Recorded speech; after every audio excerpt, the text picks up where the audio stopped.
2022년도 하반기 전세 계약이 한 3건 정도 벌써 제가 작성을 해서 기존에 있는 임차인분들과 계약서를 쓰고 계약 연장에 협의를 했습니다. 그 단계에서 금액을 정확하게 이렇게 밝히기는 조금 힘들지만 수천만 원 정도의 전세 상승분이 있습니다. 하지만 적극적으로 제가 2022년도 하반기에는 투자를 올해는 더 이상 진행하지 않기로 제 나름대로 결론을 내린 제 개인적인 상황을 한번 풀어가지고 오늘 좀 편안하게 한번 말씀드려볼까 합니다. 올해 투자는 끝! 이런 부제목으로 제가 한번 말씀드려볼까 합니다. 10년 넘게 투자를 하면서 투자 방향성이라든지 속도 이렇게까지 급격하게 변한 적이 없었다.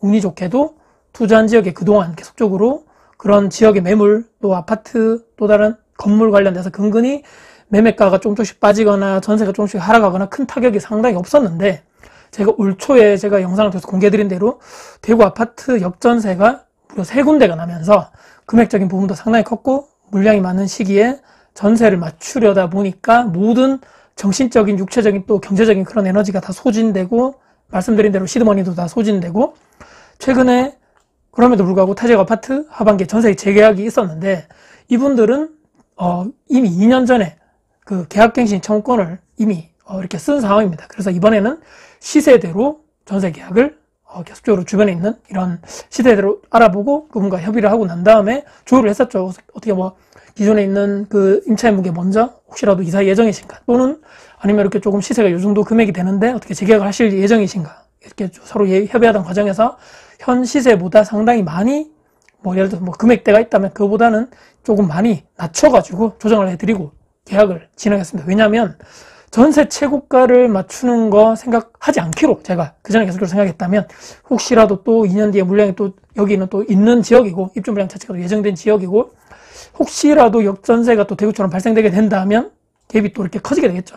그래서 내줘야 할 돈도 커지기 때문에 그러다 보니 임차인분들도 현재 나온 매물, 그 전세 매물 가격 대비해서 가격도 낮고 굳이 전세 가격이 시세보다 낮은데 굳이 내가 이사를 갈 이득이 있나 생각을 하셨겠죠. 그래서 이유도 없고 그래서 며칠 안에 피드백을 주셔가지고 그 가격으로 제가 제시한 그 전세 금액 그 금액 가격으로 재계약하겠다.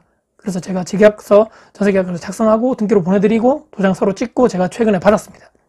11월 달에 잔금이고 이거 말고도 사실은 9월 달, 10월 달 계속적으로 그 타 지역에 있는 전세 만기가 된 아파트 전세 재계약을 하기로. 근데 여기는 이제 계약갱신 청구권을 이제 2년 전보다 좀 상당히 많이 상승되다 보니까 기존에 있는 임차인분들이 이번에 그냥 계약갱신 청구권 쓰겠습니다 라고 해가지고 많이 못 올린 상황입니다. 그래서 예전 같았으면 어땠습니까? 지금부터 몇 달이 남았기 때문에 잔금까지 지금부터 서서히 다음 투자처를 찾아가지고 전국 방방곡곡을 제가 눈에 불 켜가지고 찾아다녔겠죠.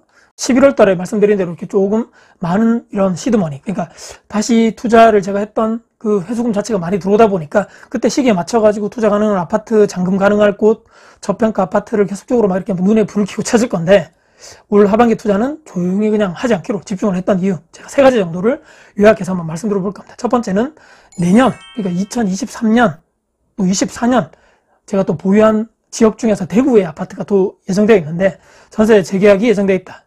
제가 대구가 또 그전부터 계속적으로 살아왔던 지역이고 또 메인적으로 계속적으로 투자했던 지역이다 보니까 물론 지역을 각 구별로 다 이렇게 다 분리를 해놨습니다. 그나마 다행히도 조금 그 구별로 조금 그래도 나쁜 입지가 아닌 좋은 입지에 했지만 다행히 계약갱신 청구권을 작년에 다 쓰셔서 계약을 했죠.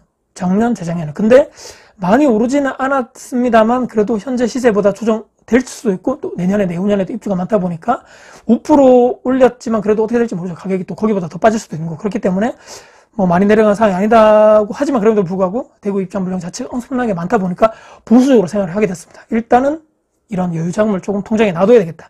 만에 하나라는 그런 이렇게 예측할 수 없는 이런 상황이 올 수 있기 때문에 그렇기에 하반기에 말씀드린 대로 투자금이 회수되더라도 또 다른 지역에 또 다른 저평가 지역을 찾아가지고 굳이 무리하게 하지 않겠다. 첫 번째 이유가 될 수 있을 것 같고 두 번째 이유는 이미 제가 올 초에 혹시라도 영상을 보신 분들이 계실지 모르겠지만 올 초에 벌써 3건을 투자를 했었습니다. 이미 충분히 많이 했다. 욕심부리지 말자. 지금은 제가 지금 보유한 매물에 있는 그런 매물들을 잘 관리하고 현재는 또 앞으로 올 하반기 때까지는 내실을 다질 때이다. 적정선에서 이제 제가 보유한 매물 중에서 적정선에서 매도할 것들을 정리를 하고 또 어떤 것들은 장기 보유할 것은 또 놔두고 매물을 분리해 두는 작업에 집중하자. 특히 지방에 있죠. 공급이 가장 큰 영향이라고 항상 말씀드립니다. 거의 절대적인 영향인데 각 지역별로 제가 지금 보유한 물건 각 지역별로 분리를 하겠죠. 그래서 입주량 또 미분양 데이터를 정리를 해두자.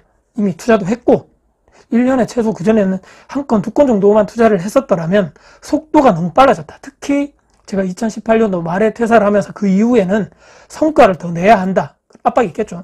그전에 계속적으로 월급을 받고 안정적인 월세, 그런 월급이 있는 흐름이 있는 와중에서 1년에 시드머니 모아가지고 한두 건 정도만 직장인으로서 투자를 하자라고 했다면 나와가지고 자영업에 도전을 하면서 안정적인 월급이 없어지면서 아니야, 난 지금 스스로 내가 지금 코너에 몰렸기 때문에 내 스스로 그냥 기업에서 내 발로 나왔기 때문에 나는 조금 더 성과를 내야 돼. 더 열심히 해야 돼. 이렇게 계속적으로 했던 그 원동력이죠.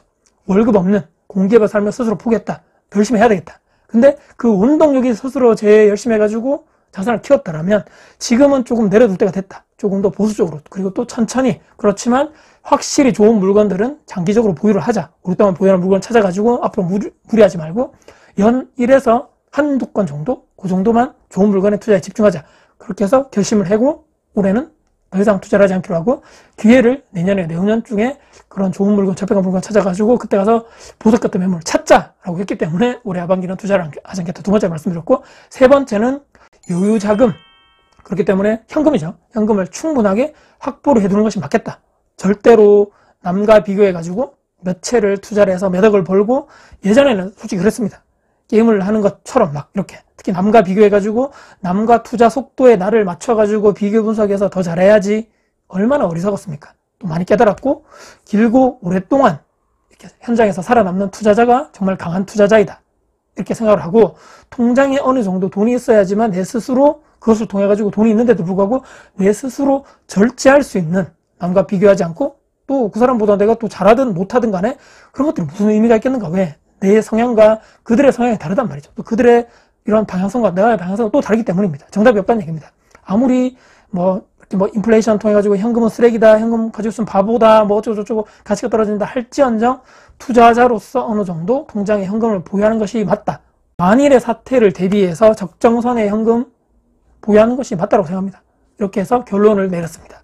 천만다행으로 한 지역, 그러니까 제 같은 예전에 대구 한 지역에 몰빵 투자 하지만 상승기 때는 엄청난 그 지역에 만약에 상승이다 그러면 엄청나게 자산 상승이 가능하겠지만 지금 대구와 같은 입주 물량 덕분에 또 미분양이 쌓이고 이런 때문에 하락장, 폭락장, 입주장 이런 상황에서는 그냥 굴러가는 거죠. 계속적으로 그 지역의 매물만 보유했다면. 보유 물건이 많으면 많을수록 그렇기에 그럼에도 불구하고 투자를 계속적으로 하시려는 분들은 언젠가 되었든 간에 반드시 내가 사는 이외, 그 지역 이외에 또 다른 지역에 지역 분산을 해서 투자를 해놓는 것이 정말 중요하다. 필수이다. 물건은 아파트를 통일해도 상관은 크게 없다고 보는데 반드시 지역은 분석을 해놔야 된다. 왜? 동일 시기에 상승, 하락, 보합장 모두 다 각 지역별로 다 다르기 때문입니다. 리스크를 분산하는 데 있어서 필수적인 투자 방법.